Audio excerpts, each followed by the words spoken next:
Ladies and gentlemen, good day and welcome to the Q2 FY22 earnings conference call of Greenply hosted by Asian Market Securities Limited. As a reminder, all participant lines will be in listen-only mode and there will be an opportunity for you to ask questions after the presentation concludes. Should you need assistance during the conference call, please signal an operator by pressing star, then zero on your touchtone telephone. Please note that this conference has been recorded. I now hand the conference over to Mr. Karan Bhatelia from Asian Market Securities. Thank you and over to you, sir. Thanks, Jacob.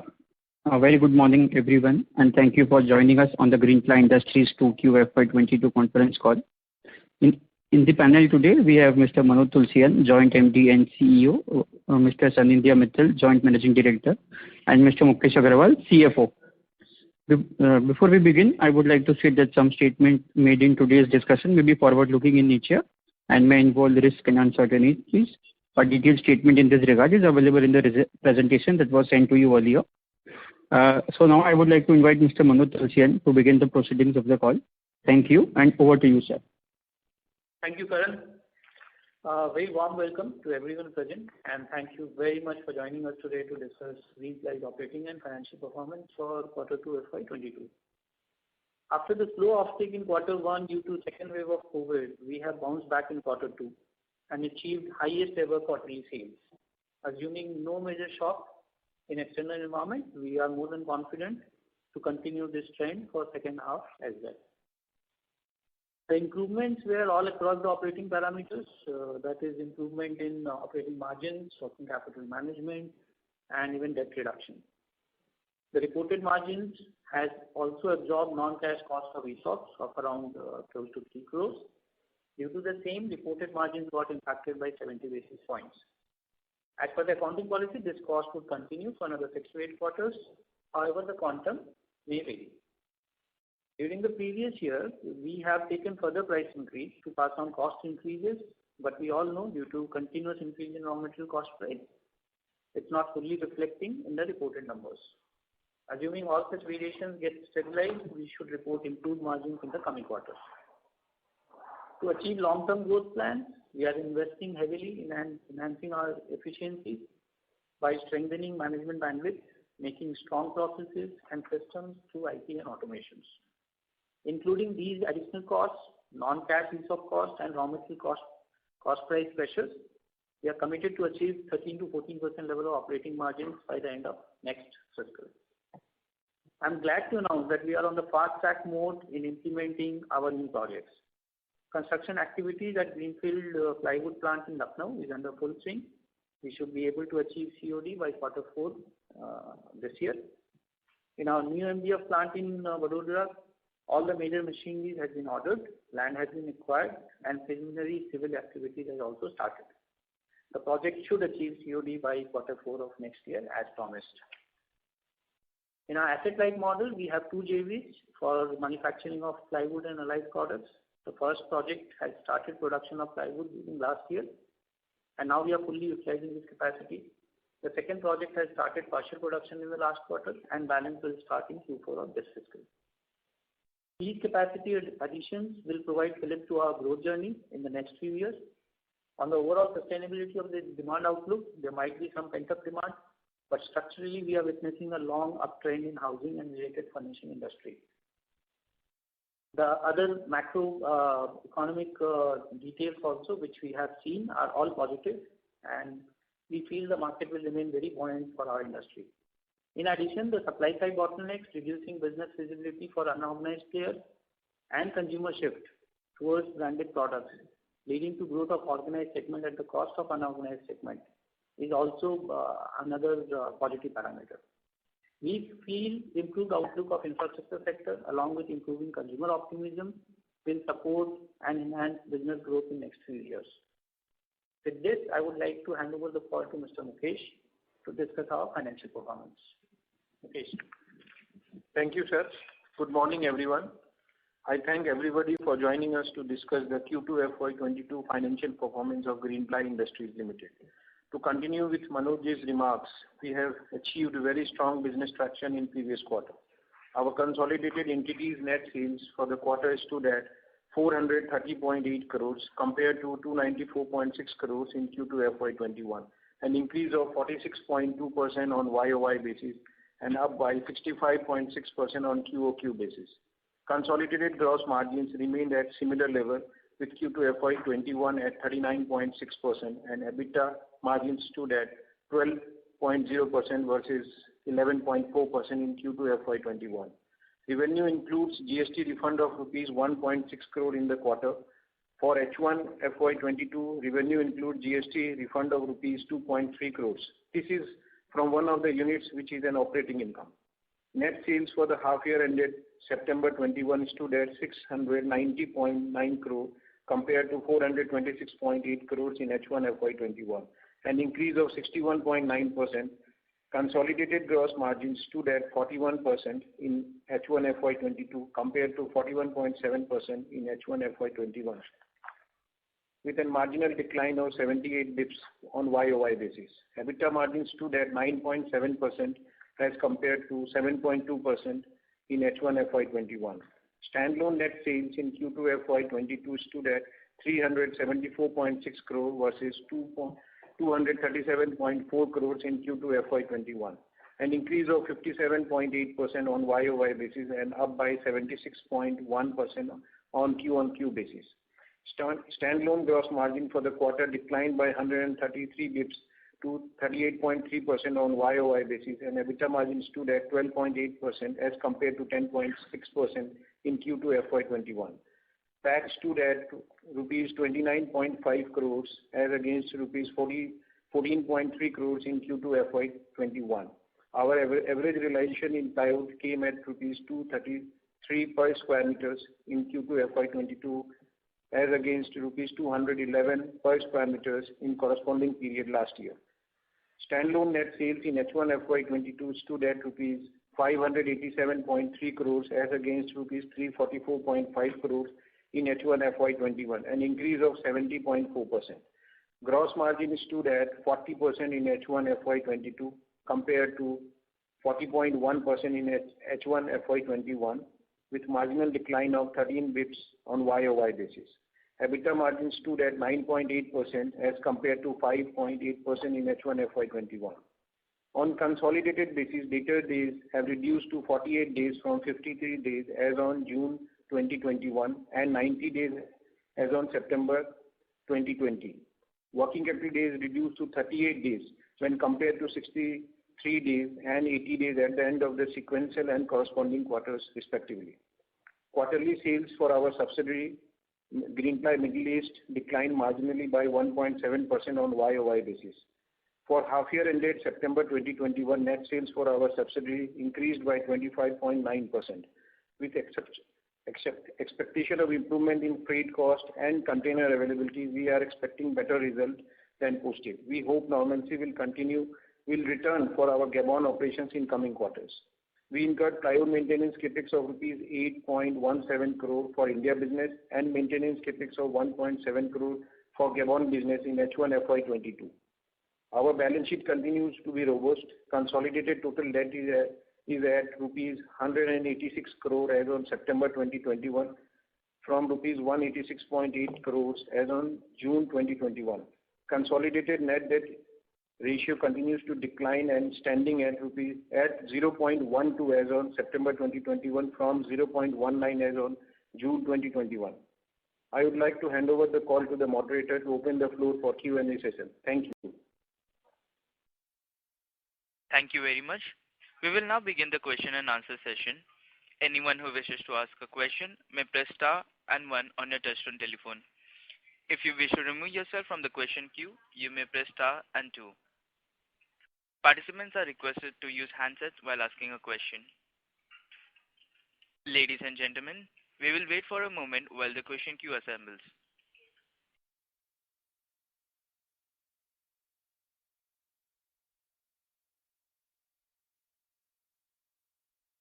The first question is from the line of Shreyansh J from Quest Investment Advisors. Please go ahead. Hello. Yeah, Shreyansh. Good morning, sir. Thanks for the opportunity. Congrats on a good set of numbers. Just wanted to understand. Your voice is not very clear, Shreyansh. Can you be near to your handset? Hello, can you hear me now? We can hear you, but anyway, carry on. Better, but Yeah. So just wanted some sense on the industry. A large part of the market is unorganized. So could you help us understand on how the unorganized players are behaving? Is there any comeback from them, or do you think a large part of the growth is market share gains as Well, yes, I think, if you look at Q2 per se, there's some pent-up demand, which is like a, follow-up demand, because we all know Q1 there was a disturbance. But more so, I would agree to your second point that, there is definitely a shift which is happening from unorganized to organized market. There was a IMF report also which, tracks how the Indian economy is performing on a informal economy basis, which I think SBI somewhere then used those data to publish sometime in early this year. That clearly shows that there is a big shift, which has happened in the last 10 years. And in the last 4 years itself, if you look at, construction business, which used to be at around 75% informal, is around now 35 to 40% informal. That shows there's a big shift, from informal to formal. And if you see the real estate side of it, their data shows that 53% informal in 17-18 is now close to around only 20-25% in 2021. So these are lead indicators which clearly shows that. Coming to the ground level, I can only say that one of the market which is a hub of manufacturing for these small players. There we found out that there is a 30% reduction or shutdown of manufacturing units. Now, whether they bounce back, whether they open, is something which remains to be seen, but that is where we stand today after the second wave. Okay, so continue. Do you think so FY22 will be good on a lower base of FY21? So do you think this kind of growth rate will be sustainable going ahead? Like, so you've given your commentary for H2, but what I'm trying to understand is FY23, FY24. Do you think these kind of growth rates can sustain, or do we try to taper down our expectations? These kind of growth rate means what number you are talking about? The growth what we have got in Q2? Yeah. No, of course not, because these are numbers which also, as I said, is also because of the pent-up demand, and a follow-up of what we could not sell in Q1. So it's a mix of both. But I think yes, looks like if you look at organized players, the way things are changing, a good double-digit growth is very much possible. If we do the things in the right perspective, companies which do the things in the right perspective can continue to grow at double digit, even if the overall business does not expand in double digit. So we are very bullish to that extent, and we are gearing up ourselves on a daily basis. We are keeping track of all the parameters which can affect us or which can affect our future growth.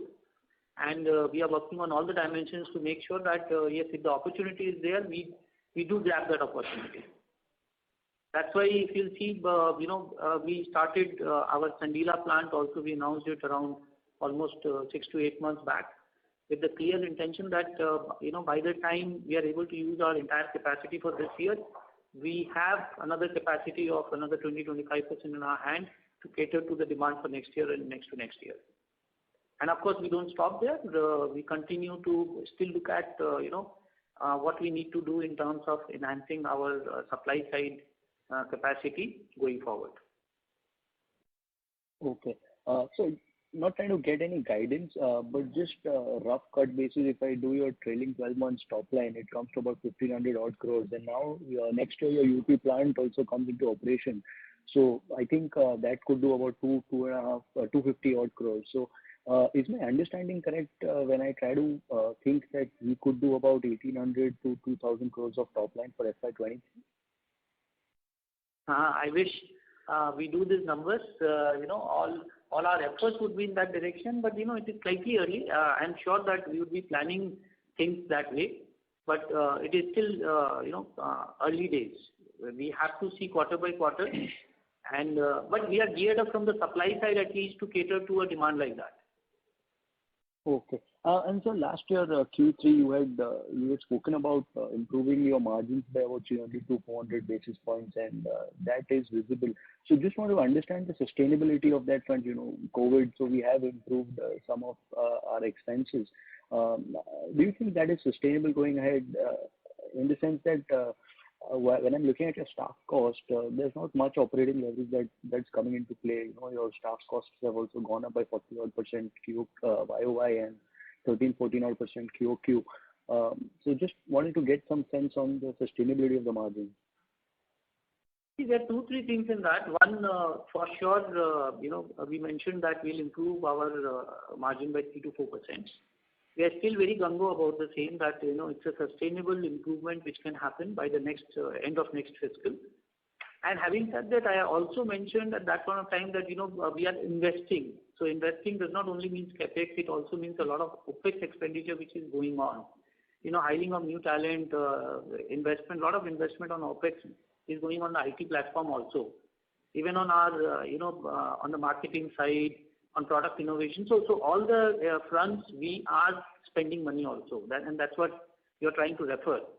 Despite all those, we clearly still feel that reaching around 13% plus by next fiscal end and sustaining that margin should not be difficult. All right. Thanks a lot, sir. Thank you. I'll get back to you. Thank you. The next question is from the line of Sneha Talreja from Edelweiss Securities. Please go ahead. Hi, good morning, sir, and thanks a lot for the opportunity. So just a clarity to the margins part that you mentioned, so you're talking about 13% plus by FY23 end, not for the complete year, right? Yes. So we are talking about a stable margin base of around 13 to 14% in Q4 of next FY, which means the subsequent year for the full year we can see that type of margin. Right. And eventually you want to take this to around 14 to 15%, which was your previous guidance. Well, the wish list is always there, and I think we are taking baby steps. As I said that we continue to invest in our business, and the whole idea is to be future prepared, for next 10-year cycle. Okay, there's humongous opportunities which we are able to see, and I'm sure you people are able to see it across the sector for the branded goods. Right. So maybe I can still compromise 0.5% on the margin, but on the initiatives which we need to take and reinvest on the business, those will all continue. So this is a guidance where if my expenditure side improves further, it may happen that I'm still short of maybe 50 basis points or something, but to protect that guidance, we will not stop taking any initiatives which we need to take to build up the organization. Got that, sir. So just wanted to understand one thing. After a long time, we've started seeing capacity additions happening in the plywood space, whether it be you, the other leader, or in fact some even smaller guys that we are hearing of. And you also mentioned that one part of the place which is a hub for plywood manufacturing, around 30% of the production is impacted. Are you seeing some smaller players also trying to in that case do some capex, or are they absolutely impacted and no capex going on there? We have not heard anything major as of this time, and it's actually very fragmented. So at least I have not heard any such things on a larger platform. Sure, sir. And what about MDF segment? There is always a difference in the risk-taking ability also for those people, because they are not selling branded goods. Right. Okay, and when they see in that market that there are already closures which is happening. And what is that which differentiates between the organized player and the unorganized player? We all know that it is the cash economy which majorly differentiates. Absolutely. And I have been advocating this, the way things are transforming in our country, including the GST compliances and, the other IT platforms which, the government has been adopting everywhere. I only see the iota of correction going forward, which means that the differential pricing what they were enjoying will only cut down, and which does not really give them a reason to increase their production output, unless they also mentally try to convert themselves and start billing everything on full price basis. Sure. Sir, got that. Sir, anything that you're hearing on the MDF front, apart from you and the major leaders who have already announced capacity additions, are you also seeing some aggression happening from the smaller players side? We already have seen, huge amount of capacity additions coming from even smaller players this particular year, which, accounts for maybe closer to 25 to 30% of the overall capacity already. Are you seeing some amount of aggression even coming from there or some other larger player trying to enter the industry? Some insights on that? Look, there are limitations if you really look at on the MDF business in terms of scaling up operations. Either there is German technology or there is a Chinese technology. So most of the major players, are trying to use the German technology only. And I think now that we are into this and we are already in touch with one of the major German suppliers, we know all their lines and capacities are full up to FY24. Okay. So we don't see anything major coming up. Something small in bits and pieces may come up, but that technology can be very, very different and nowhere near the technologies which the major players are using. So that can be some small quantities in a few pockets, but we don't see any major thing coming. At least, in the public domain, we don't have any such knowledge. Right? Sure. That was helpful, sir. Got that. We'll get back in the queue. Thanks, sir. Thank you. Thank you. Ladies and gentlemen, we request you to limit 2 questions. The next question is from the line of Venkat Samala from Tata AMC. Please go ahead. Hi, sir. Thanks a lot for the opportunity. Sir, hello? Yeah. Yeah. So I just look at the volume numbers and compare it with FY20 numbers. We see a volume growth of about 2% in the ply segment, right? I'm talking about the standalone entity, that is. So when do you expect to get... Sorry to interrupt. Sir, your audio volume is growth not numbers? clear. Yeah. Just a second.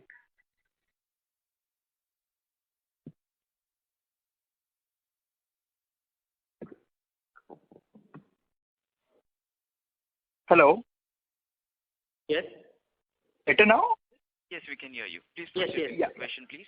Yeah. So I'm just trying to understand if I compare the volume numbers with FY20 two figures, so I volume growth of about 10%. And I understand the long environment to order We are not able to follow Sorry to you. double interrupt. digit. Sir, again, your voice is breaking. May we request you to come into reception area? Hello.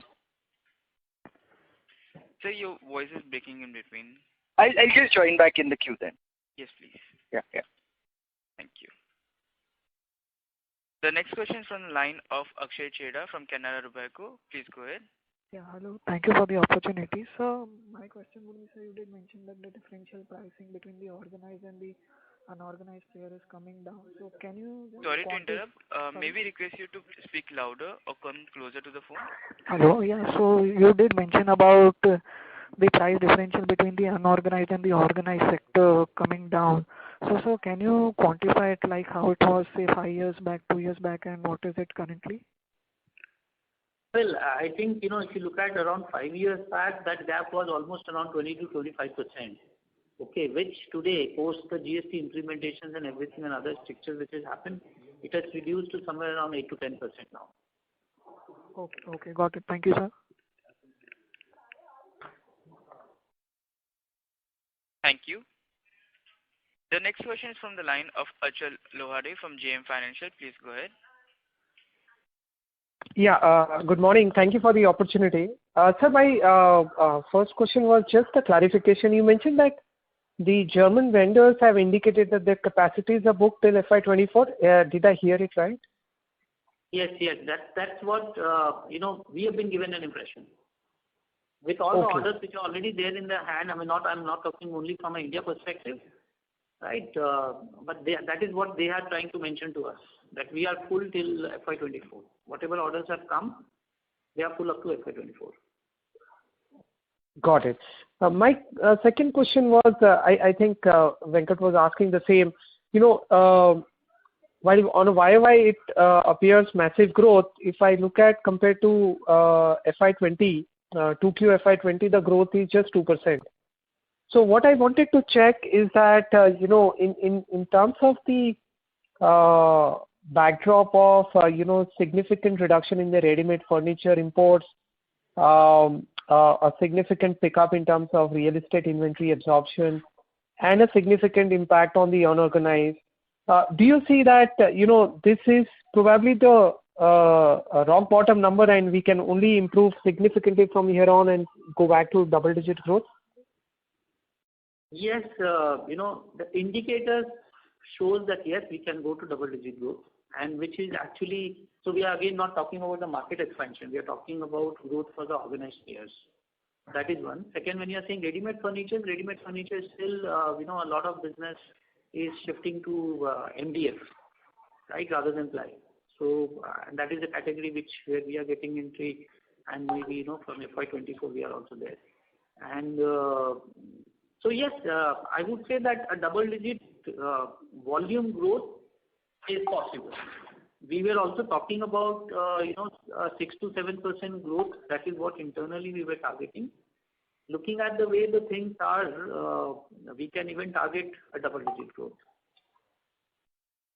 Understood. And if I compare all last 12-18 months cumulatively, would we say that we have gained market share compared to the other organized players, or it could be just static or modest market share loss? I'm talking within the organized players, sir.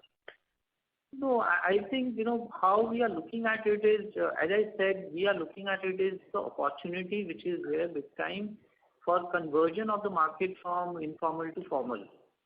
Okay, and there are only few large players into that. I think there's a good opportunity for all of us to do the right things and grow and gain share from the informal economy. Understood. If you could just help us with the mix in terms of the mid and the low end volume mix for the quarter and same time last year. There's a 4% shift, if I recall. It's there in the presentation, no? Yeah. In quarter 2 FY22, in the volume terms, we have from the manufacturing, we have 56%, and from the trading activity, we have 44% in the volume term. And in the value term, 65% contributed by the manufacturing facility, and trading facility contributed around 35% for the quarter. And for the half year ended, 58% from the manufacturing in terms of volume, and 42 in terms of trading activity, and in terms of value, 67 contributed by manufacturing facility, and 33 contributed by the trading activities. And I would, offer one clarification, which I think is a change which we'll make from our next time presentation. The trading number also includes the contribution of the JV sales. Already included. Right. So that we will differentiate because JV is in trading activities. I know it is in trading activity, but within trading activity, we should differentiate between what we are buying from our JV because they are 100% for us, right? So it's like a back-to-back full manufacturing. So this trading number, what you are seeing, also includes the impact of the buying what we do from JV, which is 100% back-to-back arrangement. Right, and the entire mid and the low end is trading. Is that understood, right? Mr. Right. Just a clarification on that. Return to the question queue, please. As there are several participants waiting for their turn. All right. Thank you. Thank you. The next question is from the line of Rishikesh Bhagat from Kotak AMC. Please go ahead. Morning, sir. Thank you for the opportunity. Just on the employee cost increase, I believe there was some impact of ESOP. What was the ESOP charges in this quarter, and how long will they continue? 3 crores is the cost for that, and it's a variable number, which is calculated basis the market price and other factors. And this will taper down going forward. This year, I think it will continue at a run rate of 3 crore per annum. Next year, it will be slightly lower, and the year subsequent, it will be lower. And that is basis the existing ESOP what has been given, and new ESOP which will be given will again bring in new costs. Okay. To be more precise, the existing one will continue for another 8 quarters. So this quarter, as Manojji said, is 3 crore, and full year it will be around 12 crore, and next year it will be around 5 crore. Okay. And in subsequent year, another 2 to 3 crores. But by the time, if you really see, new ESOPs also will get issued. So that Okay. number will be there in that range itself. Okay. Okay. The another clarification is on just on margin. This margin guidance is largely should be read as like plywood plus Gabon operation, what you give 13-14%, right? It doesn't include MDF or anything. No, no. Okay. Okay. Thank you. Thank you. The next question is from the line of Bharat Seth from Quest Investment. Please go ahead.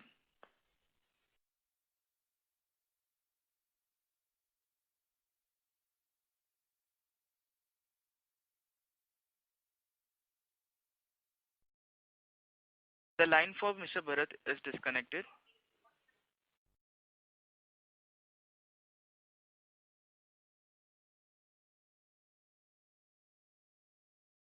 The next question is from the line of Sonal Kohli from Bowhead. Please go ahead.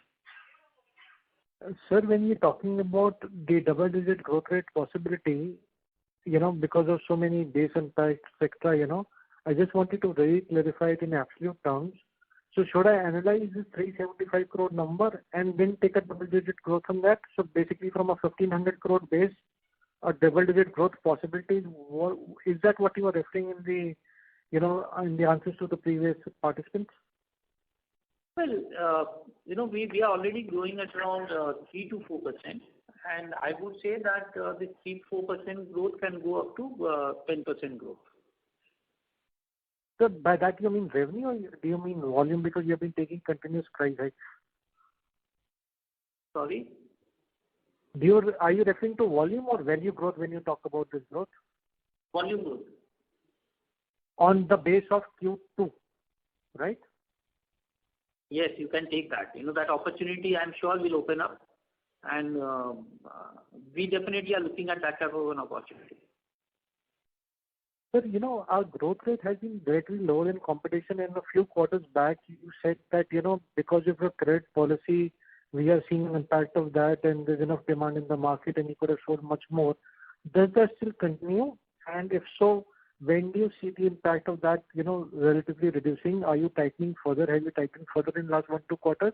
Or has it been stable? And when do we stop seeing the impact of this if this is still continuing and you achieve on a steady state basis? And lastly, what will be your peak debt at the end of 2023 and end of 2024? Net debt, post cash, considering your capex needs of MDF and your working capital needs. Thank you. Sorry, what was your first question on? No, so I think that correction, most of that correction has already happened. Okay, and today, whatever performance you see in Q2 has not got influenced at all by any such corrective actions. We have done most of those things. So basically the same, we stand where we stand. And in terms of debt profile, I think by next year end FY23, our debt equity can be somewhere around 0.75, 0.8. What we look at is the maximum debt equity ratio will reach to. That will be the peak, and then we again start coming down. So at 0.8, we are assuming that it can be close to around 500 crores of debt max.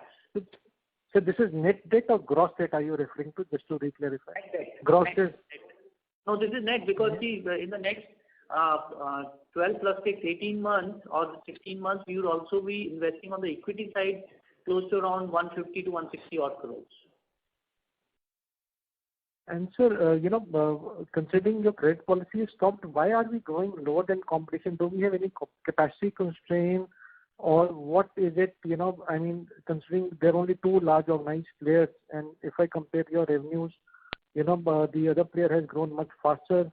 Is there something we need to do, or is it something we are doing about it to reduce the gap? Because the gap has increased considerably in last, few quarters. We thought it was led by credit policy, but as you yourself said that, that has no more having any incremental impact. If you could show, tell us what's happening on that front and, what are we doing about it? Thank you. Look, every company has their own way of, looking at their own strategy. Okay.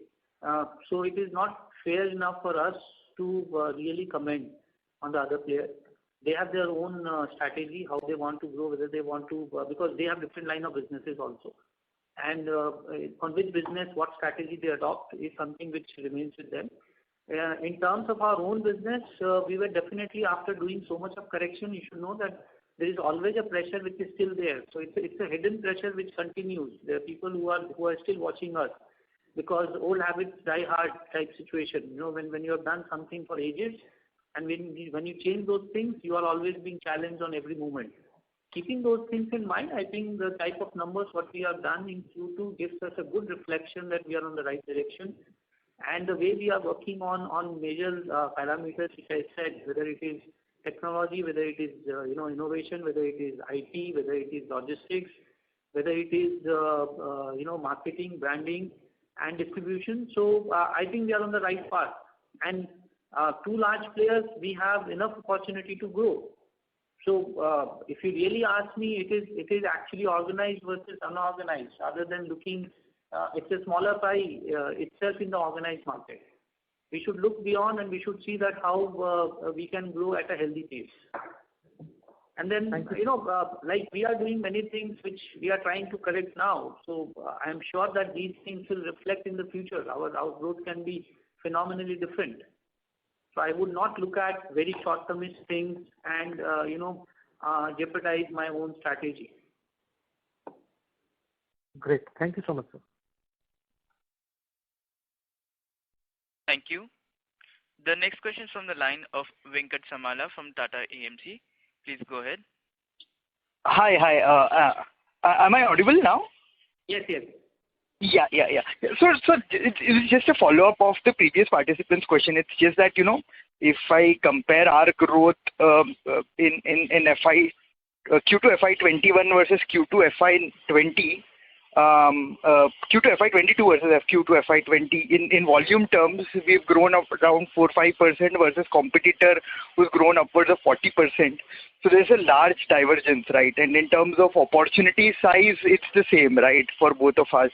So I was just trying to understand. So broadly, what you're saying is this divergence should narrow down moving forward? Well, actually, I don't know about the other number what you're talking. I know about my number for sure. Right. No, I'm just talking about the ply growth. Whatever is the reported number, I'm just quoting that. Yeah. So we have not looked at it that way. And, once now that you have given this feedback, we'll look at it. We can come back to you. But I for sure see that, if you really see a trend of plywood industry in the last 10 years, the growth has been minimalistic, if you see in terms of volume. If I see our own numbers, we have just grown at around 1%, 1.5% stagger. Okay. Right. So from there now suddenly, and then I also know that people were just writing off plywood as an industry by saying, all the growth will come in MDF only, whereas we definitely had the view that plywood is such a large business, and the way, if you see the product differentiation between plywood and MDF, still today the stability and the strength of plywood is much above MDF. Yes, right. Of course, MDF has varied applications, which is an advantage when you look at MDF as a product. It goes beyond furniture also. Right. So I think this is the industry which is there to grow, and with corrections which is happening within the country, and the macroeconomy also showing many of those parameters which is very positive. Like real estate, where we have seen some of the data of real estate. Real estate is also bouncing back. They're showing some good. I think maybe a growth of 25-30% is something which we are assuming. Now that growth will also happen because maybe in tier 2, tier 3 cities that growth will happen. Second, the growth will also happen there possibly because the prices have stabilized. The prices will not move the way it was moving upwardly in the last 1 or 2 phases. So which means more volume gain there also. It gives us an opportunity to see more sale of plywood. Right. And this work from home concept also, which is getting traction, especially in the IT, is also something which will push house sales and will push better furbishment and better furnishing. Where again plywood will be an application, rather than maybe MDF, because when you try to do something long term in your house, you will always prefer plywood over MDF. When you look at a short termist thing, or when you are trying to furbish your rental house or your investment house, you will try to look at MDF. So we see that there is an opportunity clearly, which is visible. But look, we cannot really foresee everything. I mean, then we would have been God actually. It would have been right?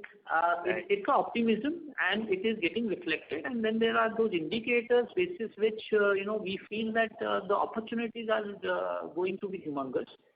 We are preparing ourselves for all those opportunities. We may still miss out on few, but we are trying to see that we try to grab maximum opportunity which we get in the next 3 to 4 years. Right.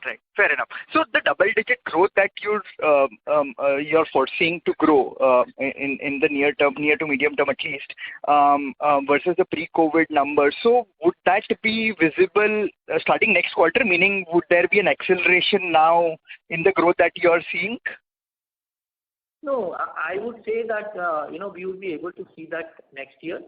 Okay, because suddenly when you see that every so gung-ho, and I said we are also trying to do too many things at the same point of time. We are on a transformation journey, right? We are preparing ourselves for the next decade. So when you do so many things, at times you will miss out on a few things in the short run. But as a unit, we are all happy because directionally we are right. Understood. Right. And we've added a lot of new dealers, right, in the last 12 to 18 months. So could you quantify what could be the contribution from these new dealers added in the current revenue? Well, see, we have done around, I would say around 6 to 7% additional sales from the new dealers which we have added. While we have done that, we have also had a lot of learnings that, though we did so, there were some, operational issues which we faced. We are correcting many of those things. So we also realized other challenges while we were doing so. So we are correcting some of those operational issues. I think it's a good job which our team has done in the past 12 to 15 months. And with those corrective actions, we can improve that percentage further going forward. Understood. And my last question would be, now we are expecting the MDF plant a little earlier than what we had originally planned, right? So No. We initially also given a guidance that we'll do it in Q4 of FY23, and we maintain the same. Okay. I was thinking H1 FY24. So then the plant will be operational for the entire 24? Is that right? Well, yes, but it actually, there is a ramp up always which happens in the same. Right. From day one, it cannot run at full capacity. So it minimum takes anything between 6 to 9 months to ramp up properly. So it moves from a 50-60% utilization to around 80-85% utilization if everything goes well over a period of 6 to 9 months. Right. But so what could be the effective capacity utilization levels that we can expect for F24 for MDF and the margins? Well, margins, very difficult to say right now. We had done all our projections on a margin which was much lower than what the industry is today getting. Okay. We had seen all our viability basis a margin which was almost 1 year back. Today, if you really see, I think these are the golden period for MDF business. Right. So if the same trend continues, I think our decision will be more than correct and justified, and getting into MDF at the right point of time. And in terms of capacity utilization, I think year one for full year, if you really look at, we should be around 50 to 60% capacity utilization. Okay. By quarter 4 of that year, we might reach to around 80%, but for the full year, it will only be around 50 to 60%. Understood. And by for the full year, will a mid-single digit EBITDA be possible, or it will be close to break even only? In the first year, at 50-60% utilization, we will only be a break even. Okay. Understood. Thank you. Thanks a lot, and wish you all the best. Thank you. Thank you. The next question is from the line of Romil Jain from Electrum Portfolio Managers. Please go ahead. Yeah, hello. Sir, can you hear me? Yes. Yeah. So my question is, we were doing some channel checks, across Mumbai. So, what we are seeing is that the retailers which are there, they don't seem to, kind of sell branded products, be it your company or be it any other branded products, and they are still selling a lot of unorganized, products, and they are trying to somehow persuade the customers to buy those. and I think people are kind of buying that. So any reason why they are not selling these products in spite of better product aesthetics, better product usability, quality, everything? Because I mean, obviously there's a big price difference which we see. So any thoughts how we can change that perception? Look, the answer is simple. I mean, I'm sure you would have done such channel check even for other products where the unorganized market is much, much larger than the organized market. It's a basic tendency which you will always see. So the branded goods pulls basis the consumer demand. Because in any case they see slightly better margin when they look at in terms of percentage. When they look at, they find that they are making better margin by selling unorganized. When they will look at square feet conceptually, they will find that they are making almost similar margins with less hassles dealing with organized players. So that's a mindset issue, right? Correct. Today, where we stand, I mean, if we talk, it's all about consumer demand generation. If you know or if you are convinced that you only need to buy a branded plywood for your next house furnishing, whatever the dealer may say, you will still stick to your own wisdom.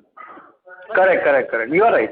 Something, then they will always push because they see better margins there. Right. So yeah, of course. I mean, from the organized players, I think there needs to be a lot of more push on the retailer side that they also sell these products.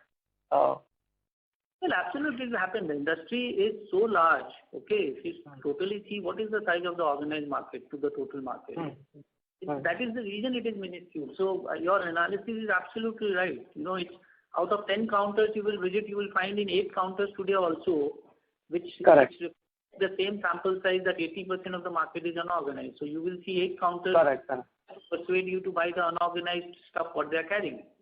And only And sir, branded ones. Right. And sir, the commissions that they earn, are they really different between, let's say, an organized or an unorganized player?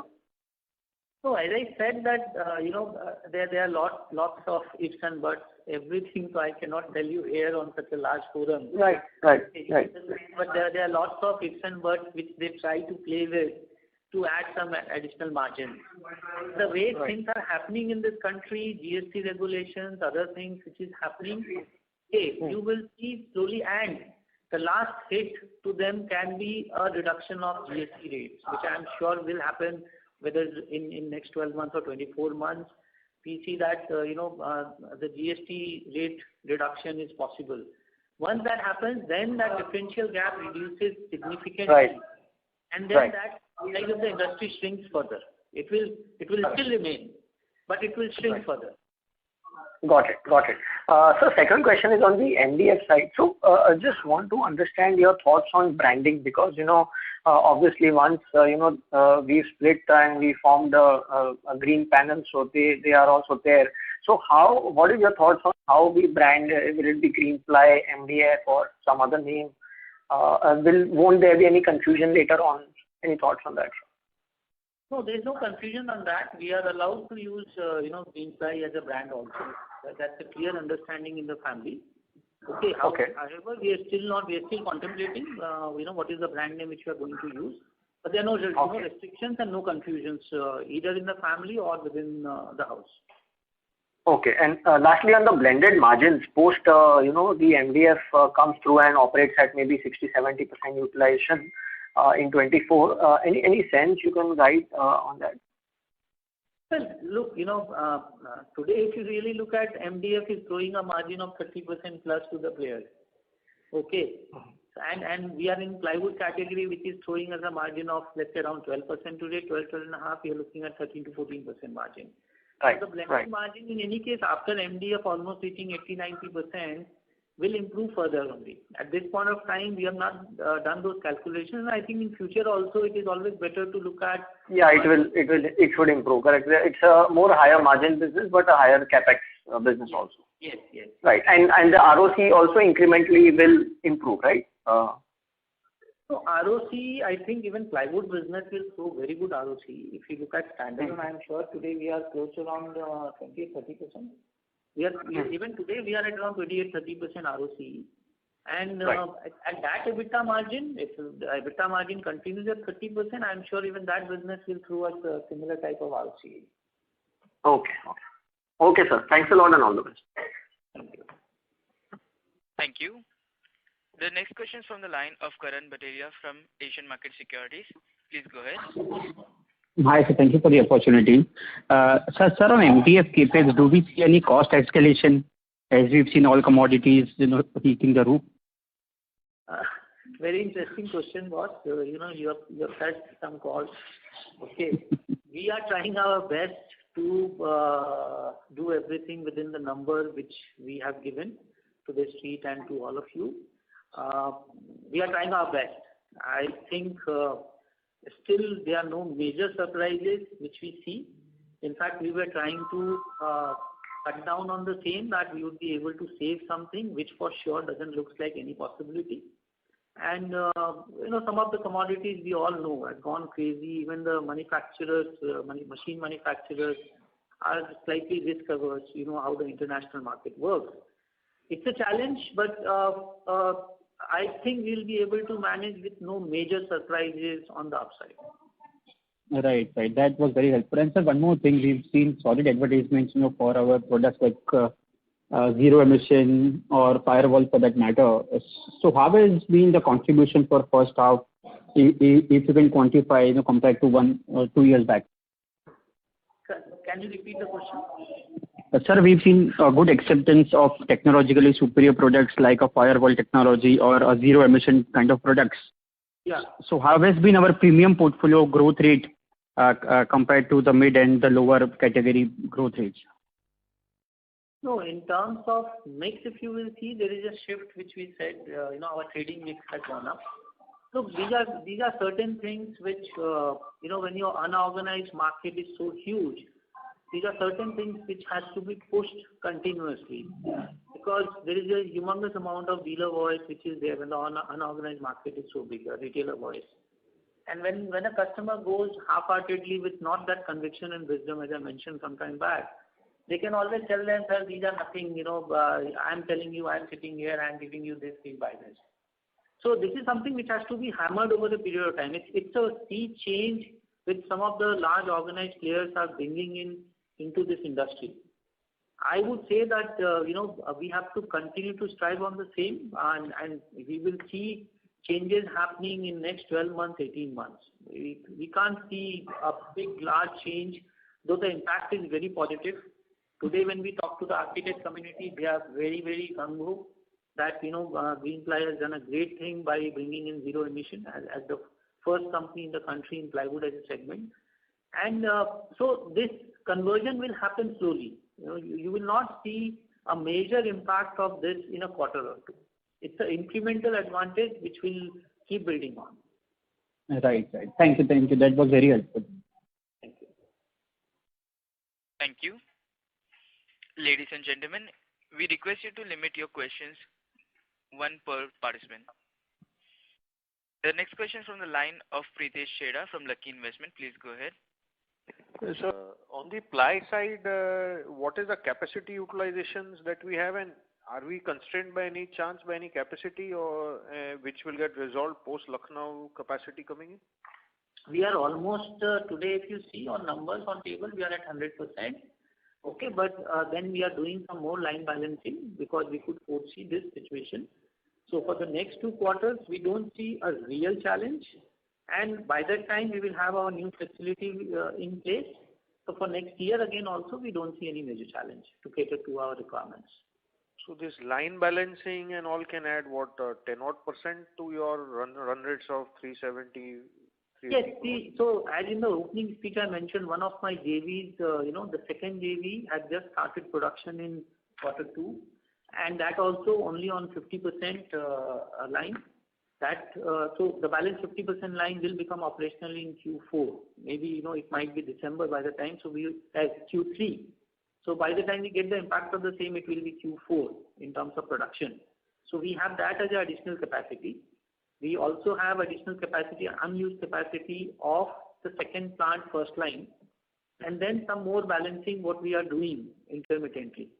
So we can still grow by 10% to 12% in these 2 quarters if the demand is there. Okay. And the ply expansion for which Mr. you Chheda, mentioned. sorry to interrupt. May we request you to return to the queue for Sir, follow-up it is the same question. I have to just. Is the capacity? Yeah, please allow him. Please. Yeah, please carry on. Sir, so you mentioned this 250 crore revenue potential for the ply expansion. So the asset turn there on the capex that you are doing is how much? See, if you look at on the PNM base, other than the land, it will be like 3 to 3.5 times. But what is the capex number? 70 to 80 crores other than. Other than that. But you had the land earlier? See, this land chunk we already had, since many years. Okay. Yeah. And that's a large chunk of land. We are hardly using maybe only 20-25% of the land. 30%. So 25 to 30% right now only for this production line. Okay. Thank you very much, sir, and all the best. And season. Thank you very much. Thank you. The next question is from the line of Nikhil Agarwal from VT Capital. Please go ahead. Yes. Good morning, sir.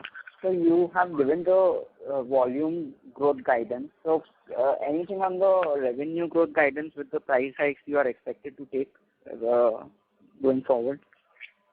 Look, I think enough price hike has happened this year, and we don't see raw material prices further going up. So as it looks like today, for next year, we don't see that there will be further price hikes. Okay, 1 or 2%, maybe depending on how the market behaves. So the overall growth will be in double digits, as we said, anything between 10 to 12%, 13%. Right? Okay, sir. Anything between 10 to 15% for sure. Okay, sir. So this is for the second half of 22 as well? No, second half of quarter this year, you are saying H2? Yeah, H2 FY22. H2, as I said, that we are trying to see that if we can replicate Q2, multiply by 2 as H2. That is what we are trying to. Okay. This is. So there's one more question. Can I ask? Yeah. So could you help me with the cost of wood that that you have to pay for 1 kg wood? What is the cost that you pay now and what you paid in Q1? No, your voice is not clear. 1 kilo. Hello. Mr. Nikhil, may we request you to speak louder or come closer Hello. to the phone? Yeah. Hello. Am I audible? Yes, you are audible, sir. Yeah. So I wanted to understand the cost of wood. What is the cost of wood that you're paying now, and what was the cost that you were paying in Q1? There's a 6 to 7% increase which we have seen between Q1 and Q2. Okay. So could you help me with the cost per kg right now? Well, I don't have the exact numbers at this point of time. We can get back to you on this. Okay. No issues. That's it from me. Thank you, sir. Thank you. The next question is from the line of Sonal Kohli from Bowhead. Please go ahead. Sir, in answers to one of the questions, you mentioned that you expect to break even in MDF in 2024. My query was, when you were saying break even, did you imply EBITDA, EBIT or PBT?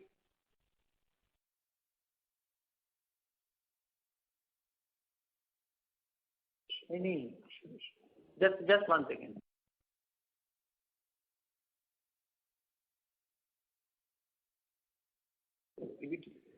That is PBT break even.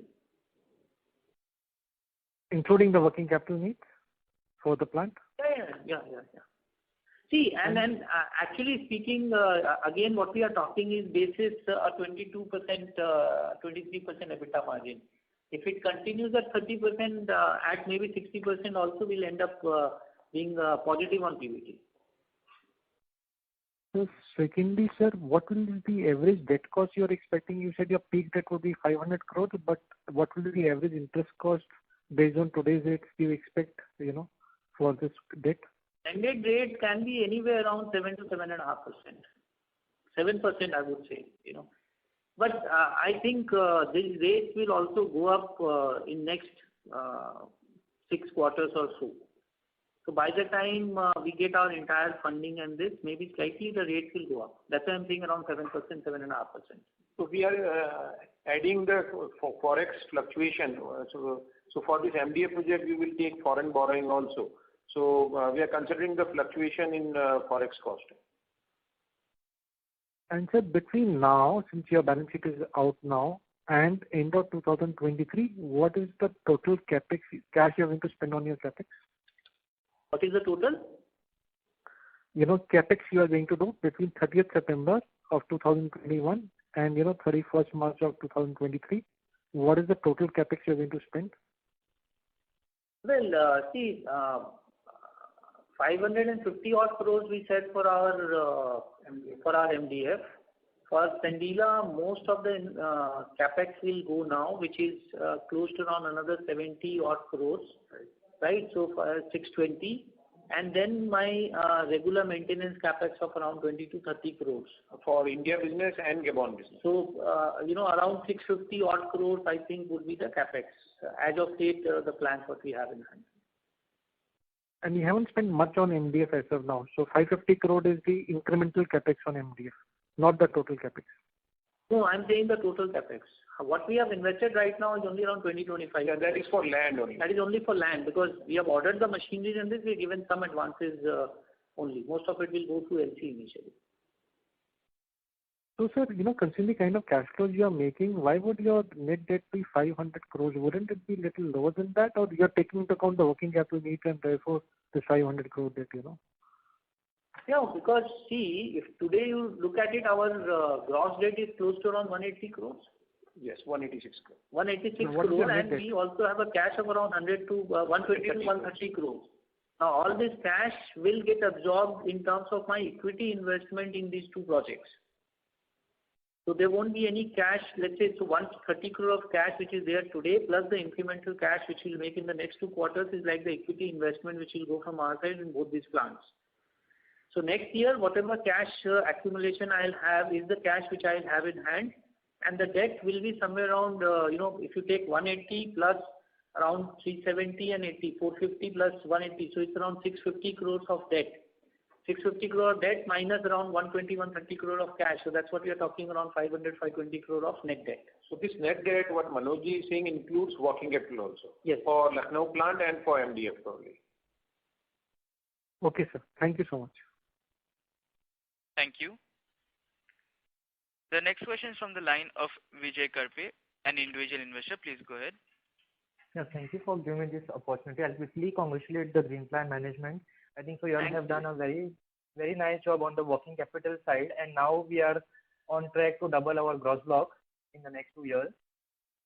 My first question is, our current plywood capacity is 35 million square meters. Is there any scope of debottlenecking here? If any, what can the capacity go to by modernizing the equipment? The second question is, what is the rationale of going for the new UP plant? Because in our own manufacturing plants, we have a lower ROC versus the outsourcing plants. That is the second question. The third question is, what will be the outsourcing mix post the operationalization of the UP plant? Vijay, your voice was not totally audible, so we have not been able to totally follow all your queries. First question, which I understand you are saying is, by doing some line balancing and all those, how much we can add to my existing 35 million of capacity, right? Correct. Yeah, so I think it will not be something major. Basis the project what we have, we can add maybe around 2 to 3 million at best, nothing beyond that. And your second question, we could not follow. I think I heard the second question. I'll answer the second question. I think your second question was that what's the rationale behind us putting our own capacity in UP when the ROC is higher in outsource? Right. Yeah. So the idea behind that was that the outsource facility where we have equity participation, it's only been 2 years since we've started this activity, and it's still too early to decide that how successful it is. In another year or two, we will understand that. And also, rather than determining the success, it is also very important for us to find the right outsource partner. Because at the end of the day, we are putting our brand there, and it's a third-party location where the facility is managed by an outsource partner. So it's very important for us to get the right partner, and we could foresee this demand and this a good phase for the industry, this growth phase to come. So we couldn't wait but invest in a capacity because we couldn't compromise on our growth plans. Yes, and just to add to that, there is always a learning curve, because first time we also... May we request you that you return to the question queue for follow-up question, as there are several participants waiting for their turn.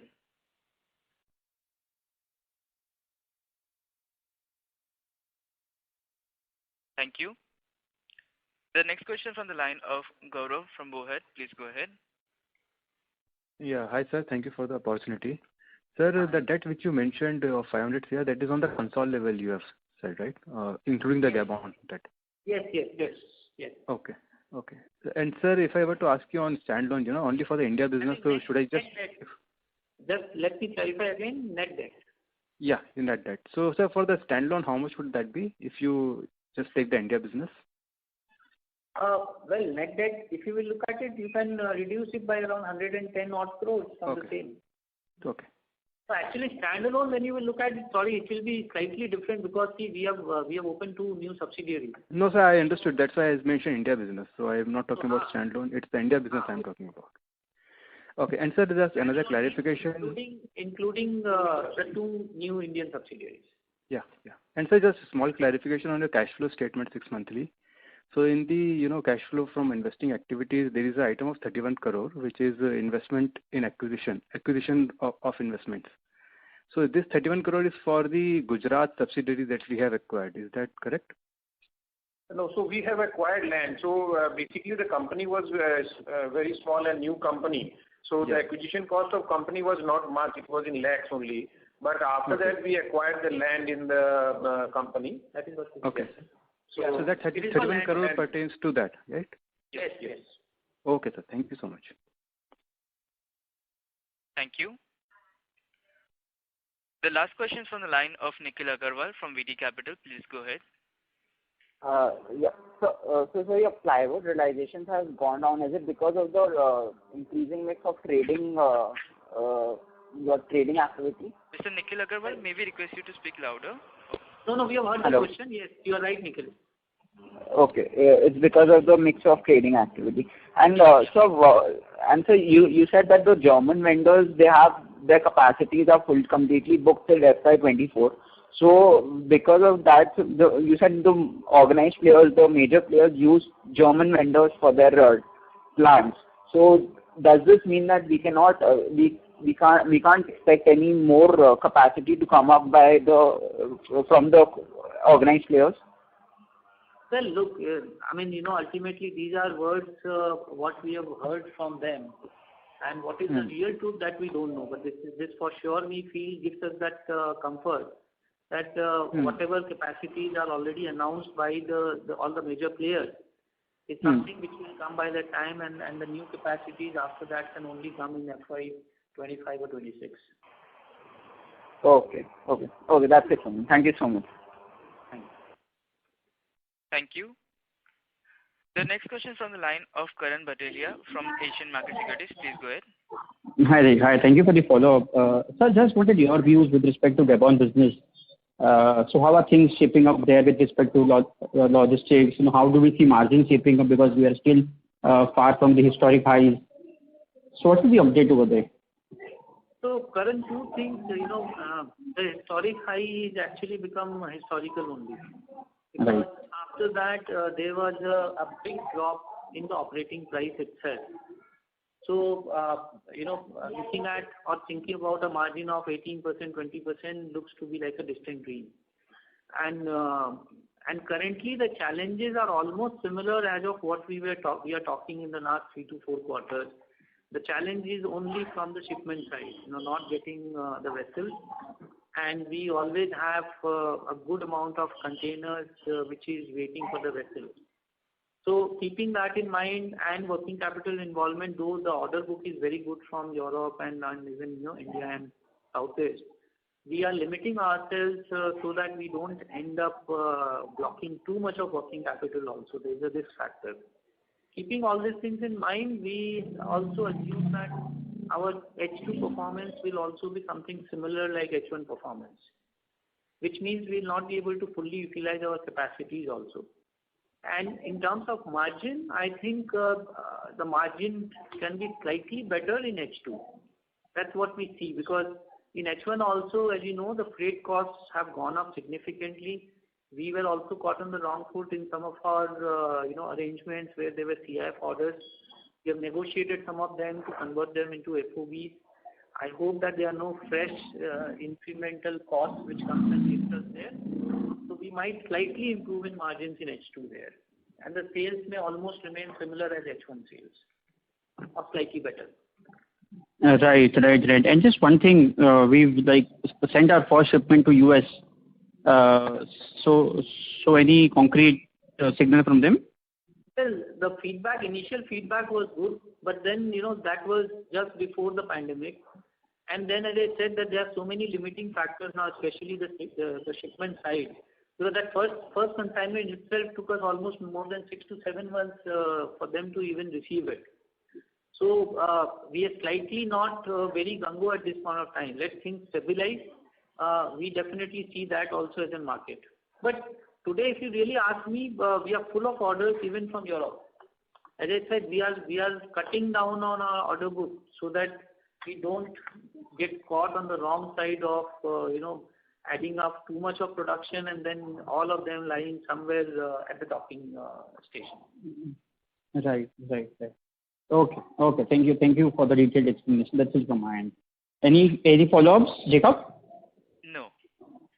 Okay. With this, we conclude the call. Thanks the management team of Greenply for answering each question in detail. With this, we conclude the call. Any closing remarks management you want to make?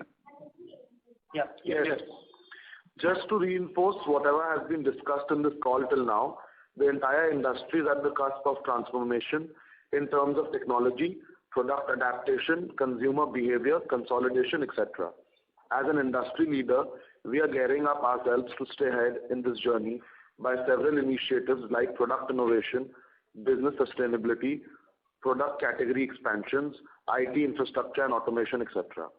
With this perspective, I would like to thank you all for taking the time to participate in this call. In case of any further clarifications or queries, please feel free to reach Mr. Gautam or Mr. Mukesh. We look forward to speaking to you in the next con call post our Q3 FY22 result announcement. Thank you. Thank you. On behalf of Asian Market Securities, that concludes this conference. Thank you for joining us, and you may now disconnect your lines.